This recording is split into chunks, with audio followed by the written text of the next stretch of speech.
All right, so another little job on this old rusty dump trailer. Before I just re-supported the box.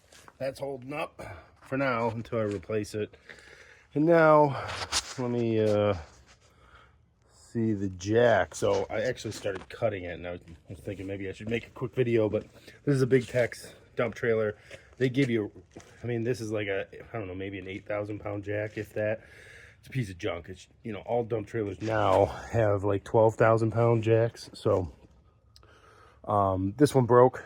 I don't know, it seems like the threads, you know, I put a socket on there and I've been running an impact because it was so tough to turn, and I'm guessing because the threads were messed up. So the threads ended up totally I don't even know what I can't think of the word right now, but they wiped out the threads. So basically you screw it up and down, it didn't move, so the jack's done, and I'm going to replace it. So this is just the start on all it was connected with is just these, a bead right here and a bead right there. It gives you this structural support.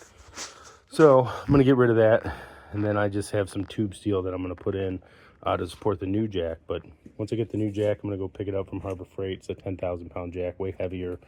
It'll hold up better and be a little easier to deal with going up and down. So I will get back once I get the jack and start doing the re-support, so you get an idea of what I did. It's actually should be pretty simple, but that's what you always say when you start a job.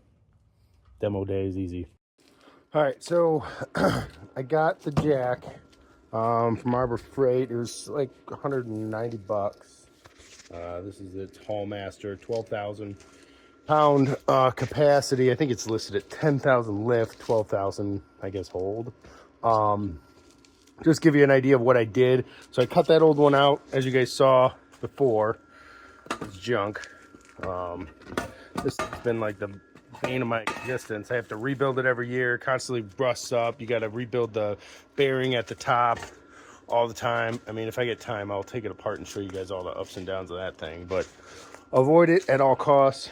So what I did to reinforce this thing is, so I just had this 1 3/4 tube. I just welded two pieces together. And you can see the one I already have in place. So this thing's already attached. You're supposed to be welding it on the corners. So the instructions say to weld it here, and I got it on the other side, and then I'm going to do it on the back. But before I put this on, I wanted to show you guys this. I just had this sitting around. This is not engineered. I assume this will be fine. This seems to be way more heavy than what was on there. That might be, I don't know, 1/8 inch steel.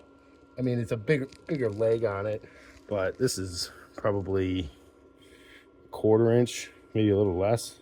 So it's a little bit thicker. I got two pieces. It's pretty stout. It's not like I'm dropping an excavator on this thing and leaving it on the jack. I've never done that actually. But just unhooking and hooking back up is mostly what I do. I've never unhooked loaded, except for one time I had a blowout. So I think it'll do it. But I don't want to really weld the crap out of it. I feel like I could weld the top and the bottom. The instructions say not to. I worry about just messing up the, I don't know, causing friction inside there between the two pieces of metal that move up and down. So for now, I'm just going to do the corners. I think the reinforcing I have is better than what's there. That'll probably last longer than the rest of this thing that's rusting out and going to crap. So I'm pretty confident in my repair job here. But I'll do a quick video at the end once I'm all done. Show you how it operates up and down, and we'll go from there. Thanks. All right, getting a little dark. But I got it. Got welds here, and vertical welds. You really can't see.